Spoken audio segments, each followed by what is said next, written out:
Is it recording now? Yes. Good morning, everyone, and good afternoon to Dr. Andreea Bujor from Boston University.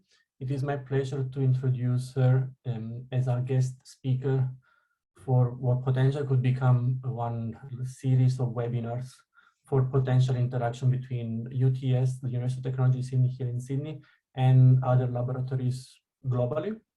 Now, it is my very high pleasure to introduce Andreea or Anda, because we used to share some lab space back when I was doing my PhD in the United States. And nowadays, Andreea has moved to Boston University for a few years now, where she is currently an assistant professor. And as you can see from her first slide, she's also she also has a medical degree, as she's a rheumatology fellow at Boston University Medical Center. And she's really deep into her research that is focused on scleroderma. Her recent studies highlighted that there might be a connection between scleroderma, that is a skin disease, inflammatory based, with heart disease. And I thought it would be of interest for us to hear about her discoveries. Congratulations, Anna. She just been confirmed R01 grant, that is one of the top achievements you can have in the US to fund your research. And potentially we can work together with her remotely or by traveling between Boston and Sydney whenever this is going to be possible. With this, I would like you, Andreea, to start, and I mute myself and I remove my video. Thank you. Yes, thank you. Welcome everyone, and thank you for the kind introduction and for inviting me to give this talk and to present our research. Please let me know if you hear any background. I can close the window, I can shut down the window, but if that's okay, I can just continue like that because it's pretty hot in here. Carmine is right. We've known each other for many, many years when we were both doing our postgraduate studies in Charleston, and we both moved on and stayed in touch. And what we both found interesting is that we shared the same research interests, slightly in different fields, but we both studied the heart. So he was very nice to give us a talk at one of our combined lab meetings a few months back, and we were all very excited about his research, and we thought potentially maybe we can start a collaboration. This was of course during COVID, and now it's my turn to present you my research. The title of my talk is Downregulated Fli1 in scleroderma myeloid cells contributes to cardiac fibrosis via galectin-3 mTOR-dependent pathway. Generally, we are very interested in this disease called scleroderma, and I'm a physician specializing in seeing scleroderma patients. And what is interesting about scleroderma is that it's a profibrotic disease where patients get fibrosis in, they can get fibrosis almost in any organ. And because we study fibrosis, I thought I would just give you a couple of slides background on fibrosis. An interesting fact is that fibrosis actually contributes to over 1/3 of all death worldwide, because it's the common endpoint for many diseases. For instance, when you have cirrhosis from either from alcohol or from liver infection with hepatitis, that's a fibrotic disease which ultimately leads to organ failure. The same for the heart. If you have an MI or any other injury to the heart, you can get at the end fibrosis that is too much and the heart cannot function. Despite fibrosis being very important for the pathogenesis of many diseases, we do not have any effective therapies to prevent it, arrest it, or regress it. But there is a lot of ongoing work in that field. As a general way of developing fibrosis, the pathogenesis of fibrosis usually happens when you have an injury, for instance, to epithelial cells or endothelial cells in scleroderma, which is followed by an inflammatory response that tries to fix the problem, that tries to repair the injury. Once inflammation takes place, it's kind of like undergoing a stage where the inflammatory cells change their phenotype, and they try to suppress the inflammation and to stimulate the local fibroblasts or mesenchymal cells to produce extracellular matrix, including collagen, to repair the damage. If this repair process goes out of control and it doesn't stop, then you have an exaggerated fibrotic response, which then causes organ scarring and organ failure. In scleroderma, it's a little bit different than other fibrotic diseases. I'm just going to close the window.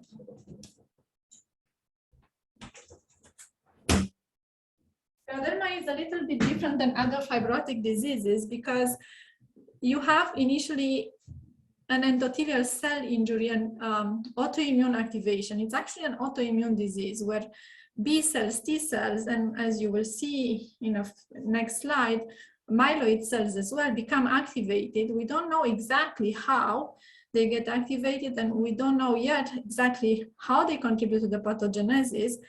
But after endothelial injury happens and these immune cells become activated, they in turn activate the fibroblasts, which now keep producing collagen. And what's special about scleroderma is not that you have endothelial injury and autoimmune activation, but you also have fibrosis in multiple organs, unlike other fibrotic diseases.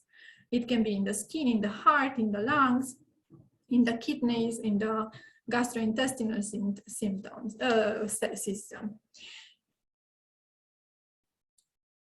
We are interested mainly in macrophages in scleroderma, and a review of the literature looking at the role of macrophages in the pathogenesis of scleroderma reveals that there is increased alternatively activated macrophages in this disease. So the way it works, if you look here at this diagram I made, circulating monocytes from the bloodstream can migrate into the tissues and become macrophages. And then they can become either classically pro-inflammatory macrophages, or they can become alternatively activated macrophages that are pro-fibrotic. And they can, it's not that simple, they can be existing in a continuum of states in between these. This is a very easy simplification of how they are. But there's multiple subtypes of macrophages, but this is like just the general, like classical versus alternative macrophage activation. These alternative macrophages have express increased levels of CD163, CD204, and other M2 or alternative markers, and they secrete TGF-beta, galectin-3, and other pro-fibrotic and anti-inflammatory cytokines. And there is quite a lot of evidence in the literature that scleroderma patients have increased levels of these alternatively activated macrophages. So that makes sense because they are pro-fibrotic.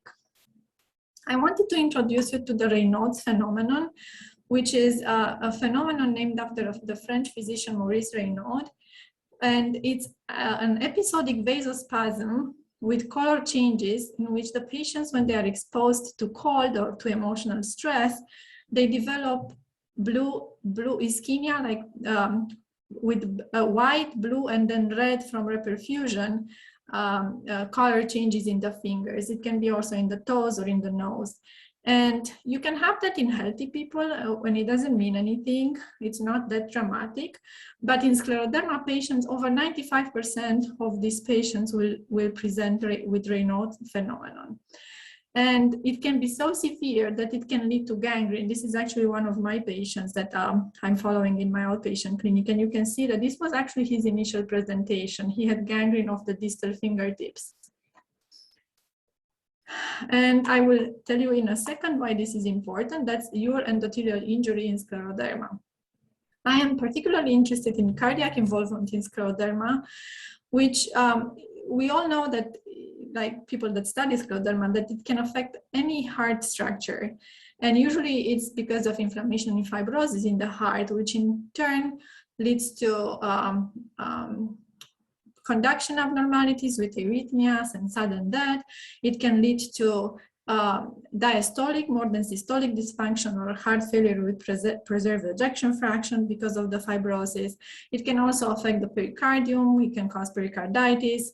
And patients, the majority of patients that had autopsies had some degree of cardiac involvement. Although it's under-recognized because they don't develop symptoms until later in the disease. And we have no ways of screening efficiently for cardiac involvement other than performing cardiac biopsies, which are quite invasive. Despite not having ways of diagnosing it early or even treating it, once it becomes clinically symptomatic, it has a very poor prognosis. Patients that have symptoms that become short of breath because of their cardiac involvement, 70% of these patients will die in the next 5 years. So it's a very poor prognosis factor. The mechanism that is proposed for cardiac involvement in scleroderma has a similar mechanism as Raynaud's. It is believed that there is increased vasoreactivity of the blood vessels in the heart, which leads to repeated ischemia, reperfusion injury, inflammation, and ultimately fibrosis. I will switch gears for a second now to introduce you some of our basic science work in the lab. I've been, when I was a postdoc in Charleston, South Carolina, in the lab of Dr. Trojanowska, and she published, found that a transcription factor called Fli is underexpressed in scleroderma fibroblasts. So she took skin from this patient and from normal control and stained for Fli. And as you can see here around the blood vessels and in the fibroblasts, there was very nice expression of Fli, but in the scleroderma skin, both in endothelial cells and in fibroblasts, there were very low, almost undetectable levels of Fli. And later on, and work that I also contributed to, we found that decreased Fli in scleroderma fibroblast actually is important for fibrosis, so it stimulates fibrosis.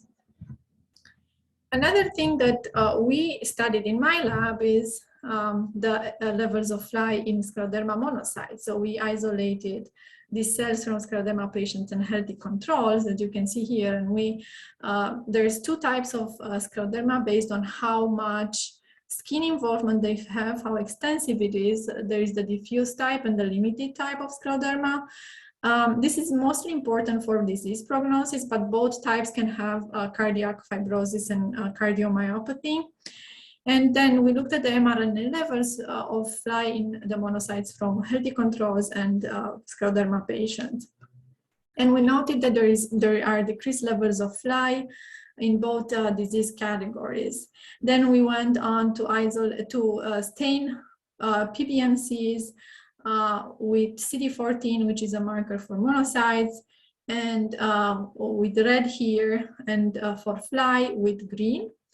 And as you can see here, there was definitely a much decreased level of protein Fli in scleroderma. So now we know that the Fli1 is decreased not just in endothelial cells and in fibroblasts, and we had done extensive research on the role of Fli in endothelial cells and fibroblasts, but we didn't know if it has a role in scleroderma pathogenesis. It's decreasing in monocyte. When it's decreasing monocytes, it's contributing to this. Dr. Trojanowska had some mice. So the Fli knockout mice, the total knockout mice, they do not survive. They get thrombocytopenia and they get hemorrhages and they die in vitro. I'm sorry, in utero. But the heterozygote, global heterozygous deleted mice, so Fli plus minus mice, they survive. And for a long time, we didn't really see much of a phenotype in these mice, but I decided to look at their hearts, and actually they do have cardiac fibrosis. As you can see here, this is a wild type mouse heart with picoserious red staining, and this is a heterozygous Fli deleted mice, and you can clearly see that, and this is quantified from N of 8 for wild type and 10 for the Fli heterozygous mice. They have at baseline fibrosis, and that was interesting because you know, both fibroblasts and endothelial cells and monocytes all three could technically contribute to this fibrosis. So this is data from healthy human hearts that we, Dr. Seldman, who does his cardiac research at Harvard Medical School, shared with us. And he had some, I think they died in car accidents, these people, and he did single cell RNA-seq in the hearts of these healthy humans. And as you can see here, this is Fli expression, and the more blue, the more expressed Fli is. And fibroblasts actually have very little expression of Fli in the heart. It's endothelial cells and macrophages, these two clusters of cells, are actually expressing most of the Fli. And we wanted to see this because depleting Fli in an already depleted cell population may not have much of effects on the heart. So it was encouraging for us to see that these two cell types have high expression of Fli, because we could hypothesize that one of them is responsible for the fibrosis seen in heterozygous Fli knocked out mice. So we next did in vitro studies looking at the effect of siRNA depleted, Fli depleted monocytes and cardiac fibroblasts. So we purchased human cardiac fibroblasts, as well as we used THP1s, which is actually not ideal because it's an immortalized cell line from acute myeloid leukemia. But monocytes are very difficult to transfect. So we started with those cells with the idea to see what happens and to confirm our results later on in mice or in the primary macrophages or monocytes. So we transfected these round cells at the THP1, the monocytes, with scramble and Fli siRNA, and then we co-cultured them with cardiac fibroblasts. And here on the left, you can see a co-culture of SI scramble and SI Fri treated monocytes, and we stained for collagen with green. You can see the green, this is higher magnification. And CD163, we just to remind you, it's an M2 alternative activation marker for macrophages with red. And as you can see here, so this is a mix of monocytes and fibroblasts. The green producing cells, the collagen producing cells are fibroblasts, and they were clearly producing more collagen in the siRNA with the low Fli co-cultures than at baseline. And we also noticed an increase in CD163, similar with what we see in scleroderma patients, suggesting that depletion of Fli in monocytes leads to, prones them to alternative profibrotic activation. And this was also checked at the mRNA levels from floating cells. These are cells in suspension, some of them attached, but most of them would stay up. And we checked the CD163, so you can see very efficient deletion of Fli in siRNA treated cells, and then CD163 went up a lot. The other M2 marker or alternative marker went up. This is another alternative activation marker, all three went up. And there's galectin-3 is a profibrotic and alternative activation marker for macrophages. We checked that as well, and that went up with Fli too. So we concluded from this that decreasing Fli in monocytes or macrophages will have a direct profibrotic effect on the fibroblasts when they are in co-culture and would prompt them for alternative activation. Now, I want to tell you a little bit more about galectin-3 because it is very important for heart fibrosis. There's a lot of literature out there about galectin-3, which is a beta-galactoside binding lectin, which is actually secreted, as I mentioned before, by alternatively activated macrophages. And this has been implicated in cardiac fibrosis and heart failure, and mice that are not with galectin-3 knockout, they are protected in various mouse models from developing cardiac fibrosis. The mechanism is not very clear, and but it's very clear that deletion of galectin-3 is protective, and then galectin-3 is involved in this in the cardiac fibrosis and heart failure. Elevated galectin-3 was also found in serum of the scleroderma patients, and furthermore correlated with the degree of diastolic dysfunction or heart failure with projection fraction in these patients. And galectin-3 was also an independent predictor of survival in our patients as well. So it was very interesting that decreasing Fli1 in monocytes led in our case to increased galectin-3.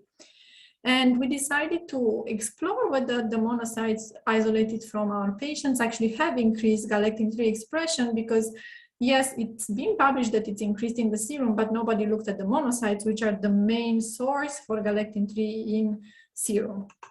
And this is mRNA expression, and this is protein expression of galectin-3, and you can clearly see from many scleroderma patients and healthy controls that there are increased levels of galectin-3, both at the mRNA and protein levels in scleroderma. So that was interesting. So we thought it would be worth looking at Fli that have conditional deletion of Fli just in monocytes and macrophages. And to do this, we used Fli that LOXP Fli that have the exon 3 flanked by LOXP sites. And these were, so Dr. Trojanowska gave us these mice. These mice were Fli-LOXP mice that were crossed with, we purchased mice with CRE expressed under the LISM promoter, which is specifically only expressed in monocytes and macrophages. And once we crossed these mice, we obtained deletion of Fli1 in these cells only. And you can see here, these are peritoneal macrophages are isolated from our LISM CRE mice, and you can see that Fli levels are indeed decreased. We also looked at the levels of the alternative activation marker CD163 in these mice, and they had increased activation, increased expression of CD163, basically confirming our results with siRNA in THP1 cells. And these are primary macrophages, not an immortalized cell line, so much better in that sense. We also isolated cardiac fibroblasts from these from mice, and then we co-cultured them with peritoneal macrophages isolated either from wild-type mice or LISM CRE mice. And again, you can see here, this is switch the color, so green this time is CD163, and collagen is red, and you can see a lot more collagen in these mice and more green expression once Fli is deleted. And what was even more interesting when we looked at these mice hearts, we actually saw, we did see a trend for baseline increase in collagen in their hearts as well, as you can see here. So there was just by deleting Fli in macrophages, we obtained more fibrosis, suggesting that at least part of the fibrosis we see in the heterozygote mice is coming from the monocyte and macrophage, from the myeloid cells with low Fli. So now the next step was, the next question we had was, so yes, we know that scleroderma monocytes have low Fli, that makes them to be more alternatively mTOR activated, so more profibrotic, they secrete more galectin. But how does this work? What exactly is the mechanism, the molecular mechanism of this profibrotic effect? Okay. The next thing we looked, of course, at the TGF-beta pathway, which is the major profibrotic pathway, and that is also activated in scleroderma. But we did not find any changes. We looked at the mRNA levels of TGF-beta1 and TGF-beta2. There was a very small increase in TGF-beta3, but in the end, when this cells were co-cultured with fibroblasts. Really, the fibroblasts did not show. This is a control with TGF-beta, and these are 24 and 48-hour experiments showing there was no increase in phospho-SMAD2, which is a marker of activation of TGF-beta pathway. So from this, we concluded that TGF-beta is not induced in our system, and it's not responsible for the profibrotic effects. This, looking at the mTOR pathway, came actually in a way surprisingly, like because the reviewers of the paper who submitted were curious to see what happens with the mTOR pathway, and they had a point because mTOR is a pathway that has been linked to alternative activation of macrophages. So while we told them that studies are undergoing in our lab on the mTOR pathway, we started and we were able to publish the paper without the mechanism. We started to look at the mTOR pathway because it made sense also in relationship to scleroderma. There's a lot of literature out there that mTOR is important for scleroderma pathogenesis. It's actually activated in the skin of scleroderma patients. As I mentioned, it contributes to alternative macrophage activation, and it has also been linked to cardiac fibrosis. For instance, rapamycin, which is an mTOR inhibitor, protects mice from fibrosis and protects aging mice also from developing diastolic dysfunction and fibrosis. So the question was, is this involved in the mechanism? This is just a quick diagram of how the mTOR pathway, it's very complicated, but this is like a very, very brief description and simplified.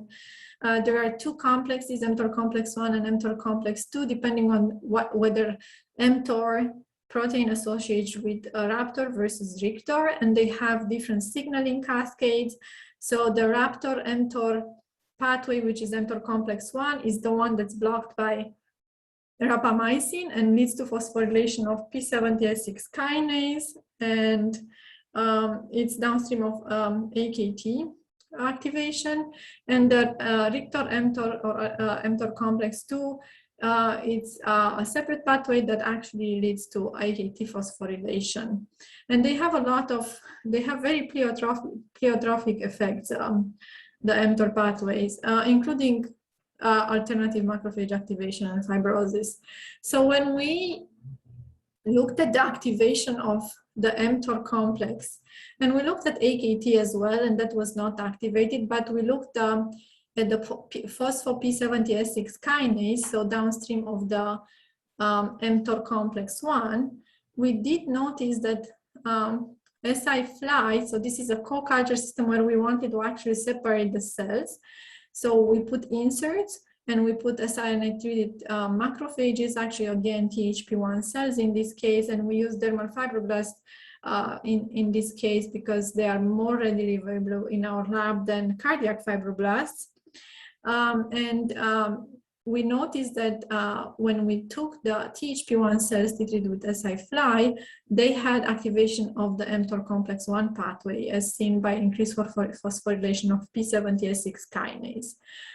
And when we took the dermal fibroblasts, they also had activation of the P70S6 kinase. So in both cell types, just deleting Fli1 in monocytes led to upregulation or activation of the mTOR complex 1 pathway.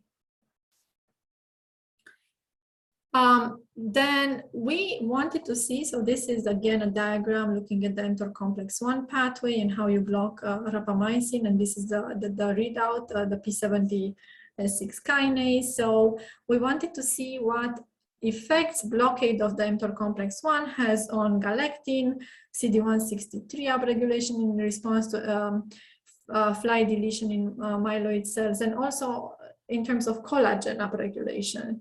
And, you know, it was nice because galectin, which went up with Fli1, was actually blocked by rapamycin. CD163, again, went up with Fli1, but it was blocked by rapamycin. And looking at the collagen, went up with Fli1, P70S6 kinase went up, but rapamycin blocked the increase in collagen seen with Fli1. So you know, we have evidence that the mTOR complex 1 is activated in both fibroblasts and THP1s when you delete Fli1 in monocytes, and that rapamycin can block the downstream effects of this. And what's interesting is that rapamycin is actually an FDA-approved drug. So that's good. Then we said, okay, so we have all this data from THP1 cells, which is not great because they're like immortalized cells. So we eventually worked out the protocol to get downregulation of Fli1 with siRNA in human macrophages, primary human macrophages. We had healthy donors, we isolated with beads. First we isolated PBMCs, and then we used CD14 positive beads to isolate the macrophages. And we were able to obtain, albeit not that great as in THP1, but still a downregulation. Now we are even better than this.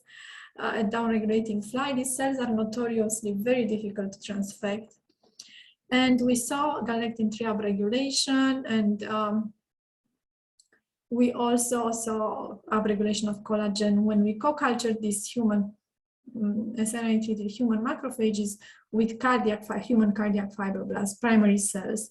We just basically reproduced the results that we saw before. And here we used rapamycin in our new system with primary cells, and we showed that rapamycin again blocks the upregulation of collagen in response to deletion, Fli deletion in monocytes. You can see this here, and P70S6 kinase was also blocked, increased here and completely blocked here.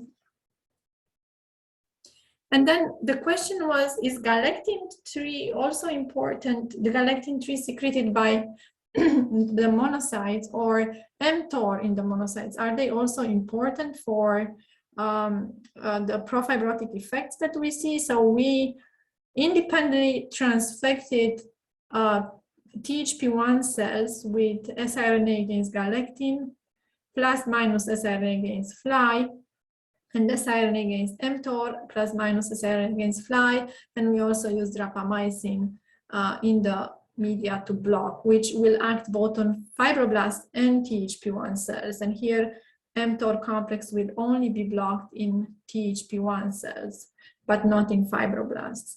So as you can see here, there was an increase in collagen when THP1 cells were treated with si-Fli, and this is in fibroblasts. And the same rapamycin blocked this increase, and this is put in the co-culture media, so it acts both on THP1s and on fibroblasts.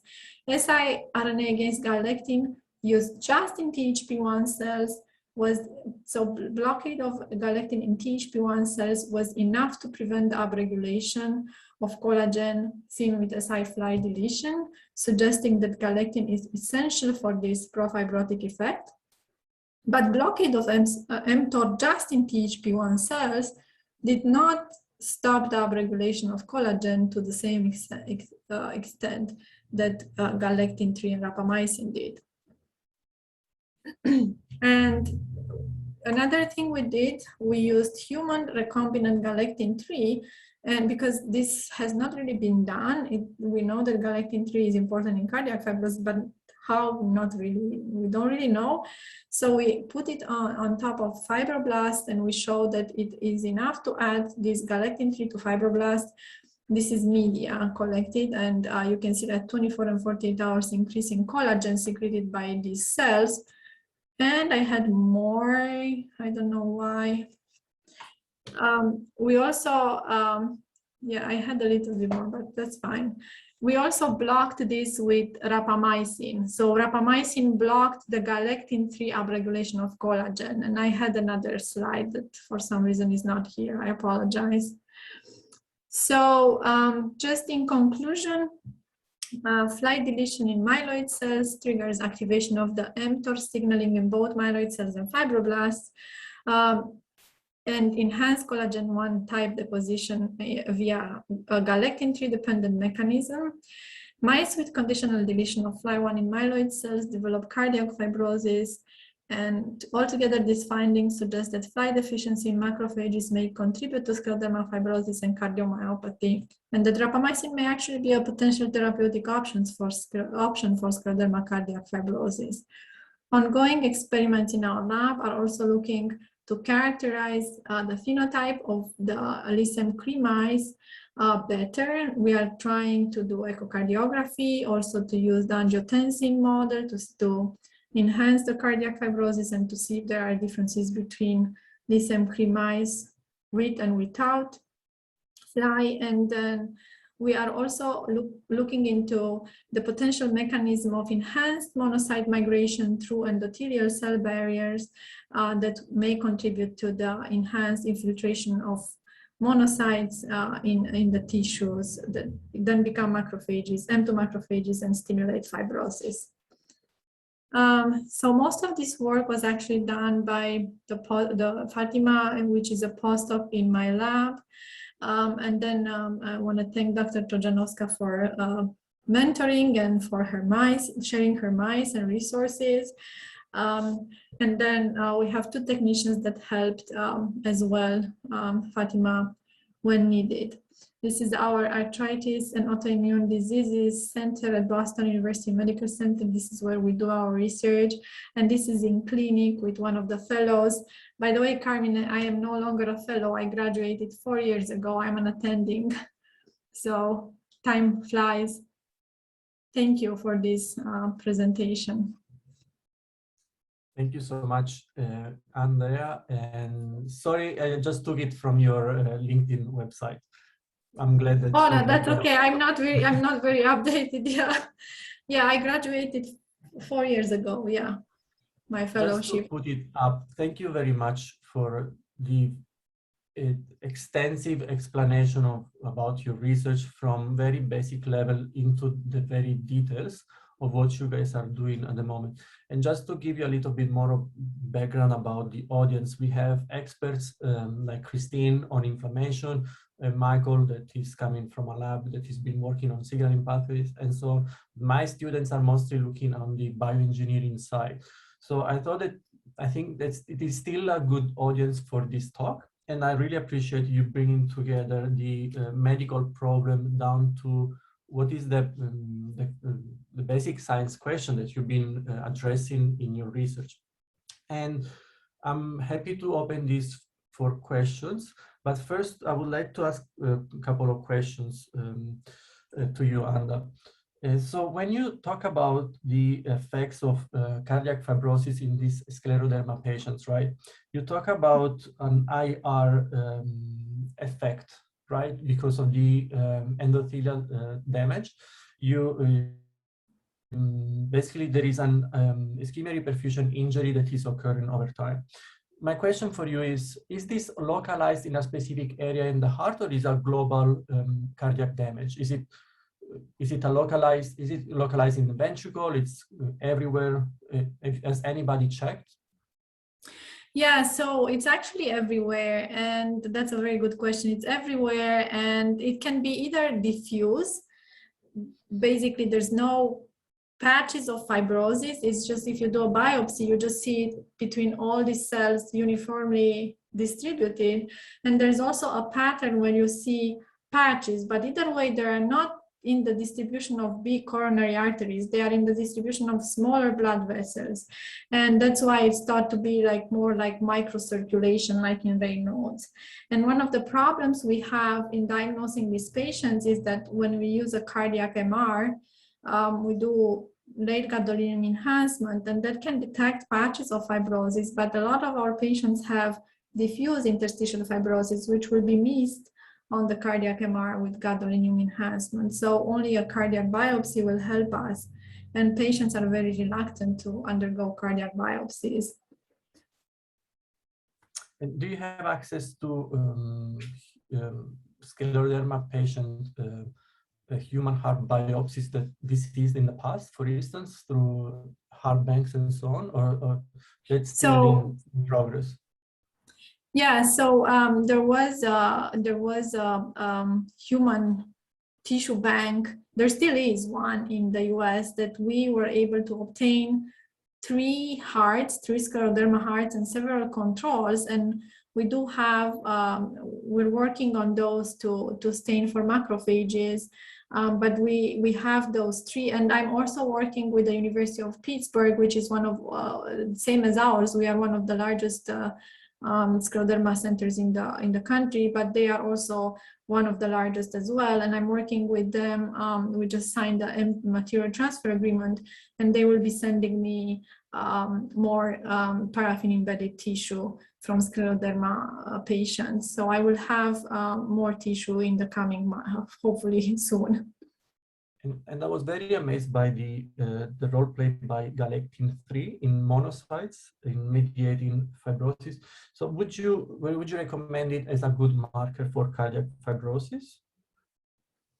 By staining monocytes with galectin-3 as a marker for?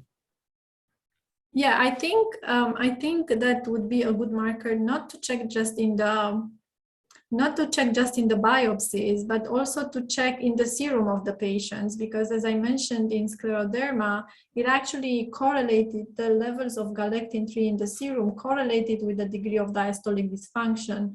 And that's what we are looking for, some non-invasive markers to see which patients are at risk of developing or have diastolic dysfunction. Because for instance, one of the problems we have is that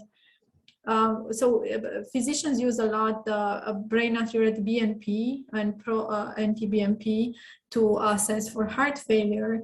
But these two biomarkers are actually also elevated in patients with scleroderma that have pulmonary hypertension. And pulmonary hypertension is a very well-known and feared complication of scleroderma. Mainly it's been linked to especially NT-proBNP, it's been linked to pulmonary hypertension in scleroderma. So, you know, you have a patient that you have elevation in these markers, and you don't know if it's from pulmonary hypertension or from heart involvement. So we are looking for new biomarkers to screen and diagnose these patients non-invasively. And I think galectin would be a good one, galectin-3. So besides in the blood, so galectin-3, you would expect it in the heart, right? But my question is related to the fact, would you expect it early after the injury, or like even an established injury, like in case of a failing heart, for instance, and so on?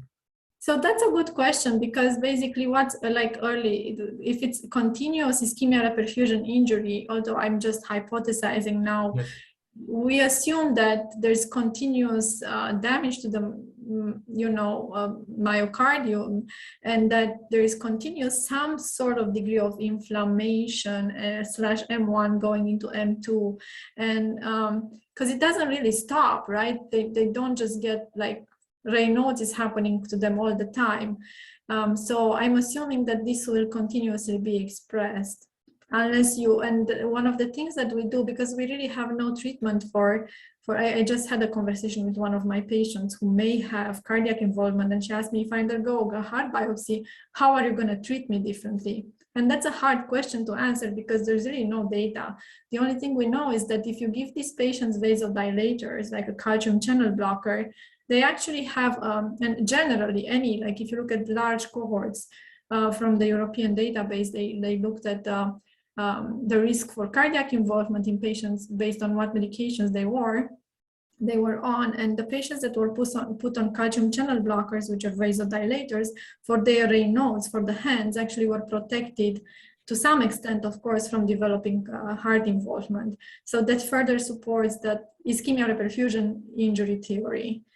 We don't know if immune suppression would help. We don't know how to treat these patients either. And your data regarding the use of rapamycin, it looks very promising. Can I ask you, I ran into rapamycin during my PhD many years ago, but what is it now used for? Because you said that it's an FDA-approved drug. What is it used for? Yeah, so, it's used for transplant, and it's been used in drug-eluting stents to prevent stenosis of those drug-eluting stents. There's been a clinical trial in scleroderma done. It's like a small clinical trial, and they had some positive results, but that was many years back. And for some reason, we didn't really pick it up in terms of like using it in the clinic, because there's other bigger, nicer, stronger clinical trials. But yeah, that's not completely new to scleroderma, has been tested in patients, but never looked at the heart. Look, there is a lot of overlapping interest, from my perspective with what you guys do. And I'm happy to leave this for another moment when we can discuss, and following up on the questions from the other people present in the meeting. Now, there is one from Chris. Chris, would you like to ask directly your question? Yeah, hi, thank you for that very interesting talk. My name is Chris Roach. I'm a PhD student with Carmine, and I'm actually a cardiothoracic surgical trainee from the UK. Yeah, it's maybe not exactly a fair question because it's a bit off topic, but one of your slides made me think about it. We're staining mice hearts after we've given them an acute MI, followed by laying a patch on the epicardium to try to regenerate the heart. And we're doing H&E, but then we're also doing picoserous red, and we're also planning to do Masson's trichrome. And I don't know if you specifically know about these stains, but one of the histopathologists we work with suggested that you don't need to do both. And so I was just wondering if you had an opinion on that, you know, doing both picoserous red and Masson's trichrome. Yeah, so, you know, I don't know. I think picoserous red, but I think it's the same. We just recently reviewed the hydroxyproline assay versus the circle assay. And I believe that the circle assay, which can identify, it binds to the glycine residues in the collagen, like it's like glycine XY, like proline, if you are familiar with the collagen, but like biochemistry. So there's like, it's repeats, 3 repeats that keep going, and then it forms a triple helix. So I believe that picoserous red, the chemical itself binds to these glycine residues, and then you wash it and it's red, and whatever is left is bound. I'm not sure how Mason trichrome staining works in that sense, but for instance, I've seen that most of the people use picoserous red for the heart, but Mason trichrome staining for the, we use for the skin. And in the skin, there's a lot of hyaline collagen, a lot of like insoluble collagen. So I'm not sure chemically what's the difference, because I'm not sure how Mason's trichrome works, but we use it like that for the heart. I don't know why. I don't know why you would use both, because they both stain for collagen, unless the trichrome stains a different residue there. It mostly me being the bad supervisor. Let's check with two ways the same to ask the same question. And I've seen mostly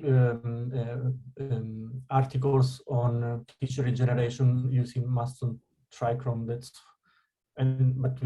I agree, one should be enough. We have Christine's asking a question. Thank you, Chris. Hi, thank you for that interesting talk. So I'm just, correct me if I'm wrong, but I think you showed a slide where you show downregulation of Fli1 resulting in activation of M2 macrophages. To my knowledge, isn't M2 macrophages the anti-inflammatory macrophage type? So can you comment on that? Sure.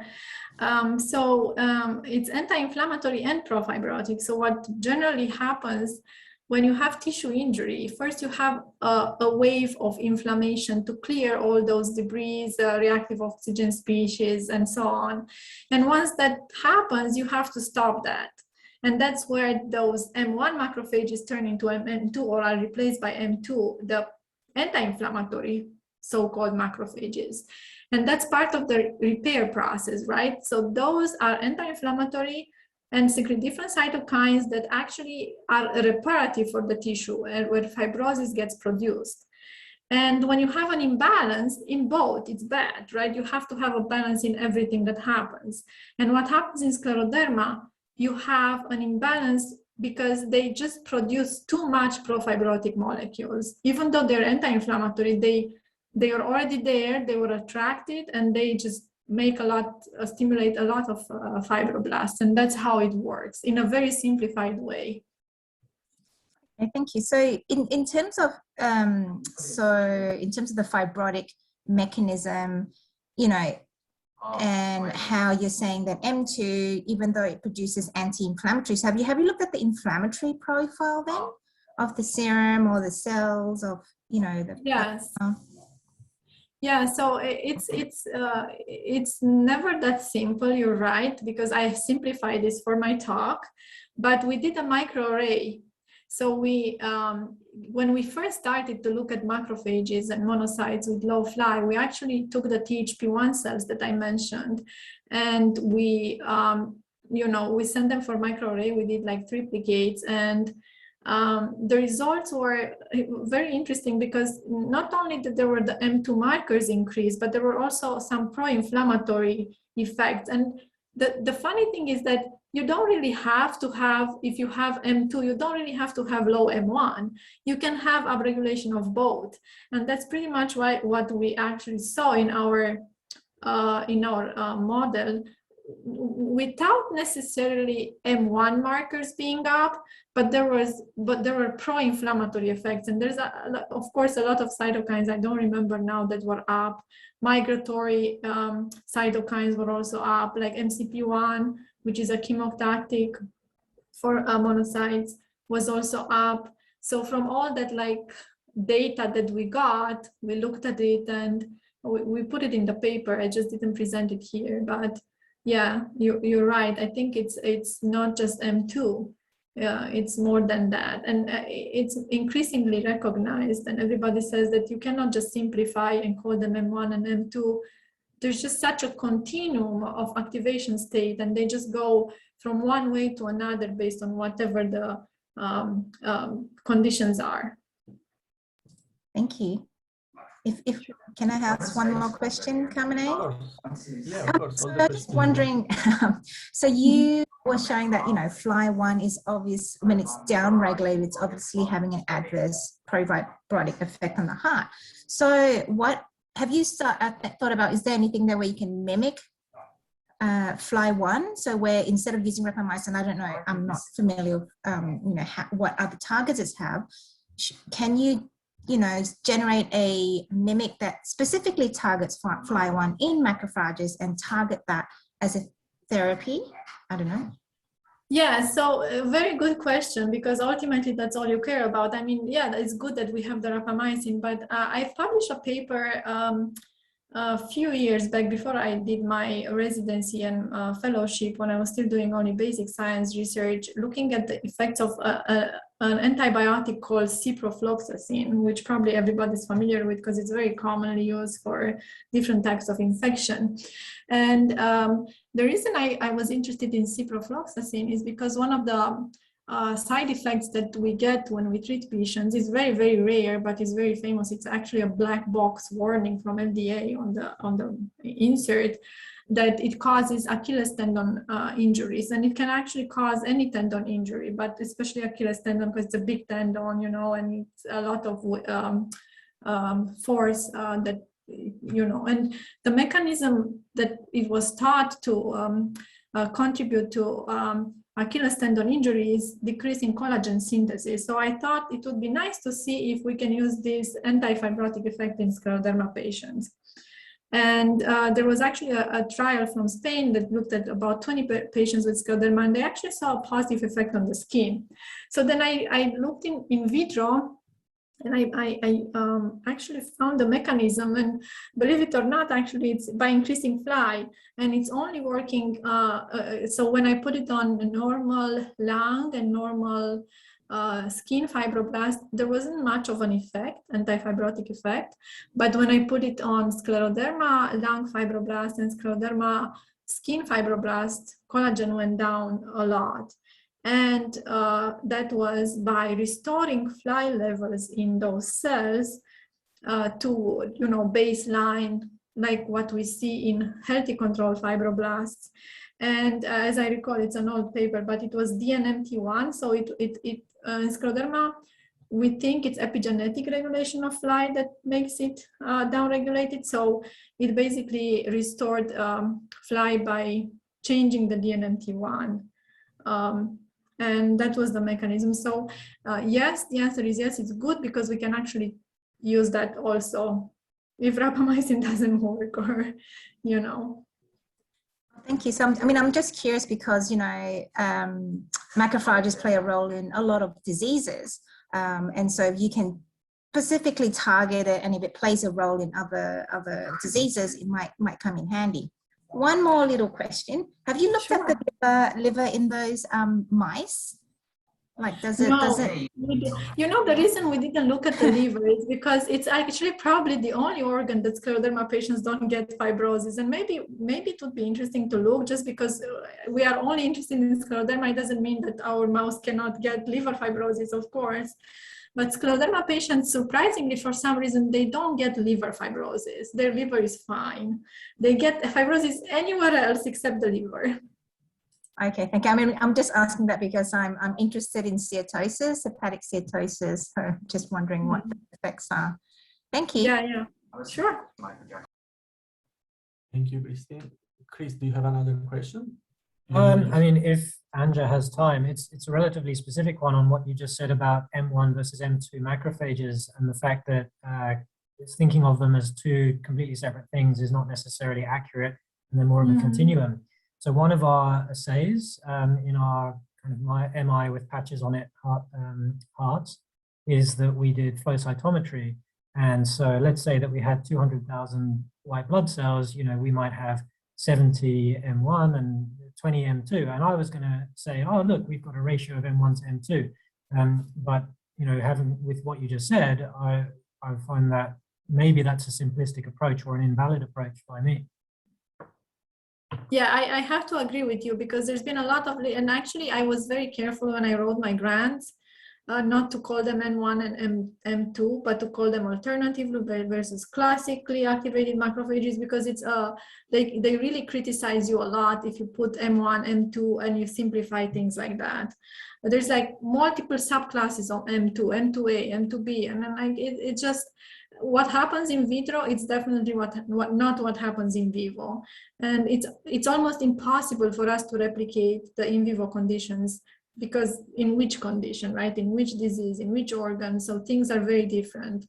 So that's why I'm really very careful when I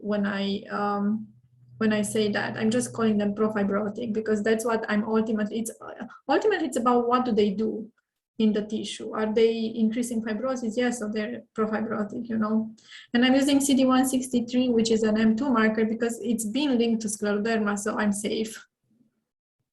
Thank you, that's very interesting. Thank you so much. Does anybody else has any other question? Students, don't be shy.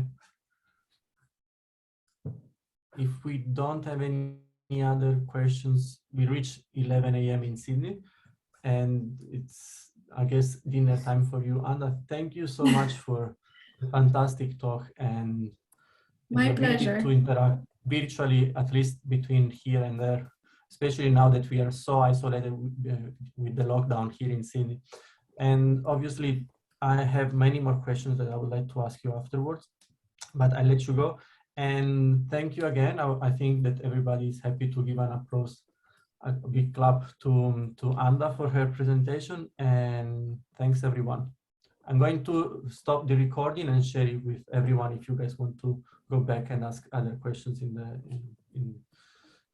after the meeting. See you guys. Thank you.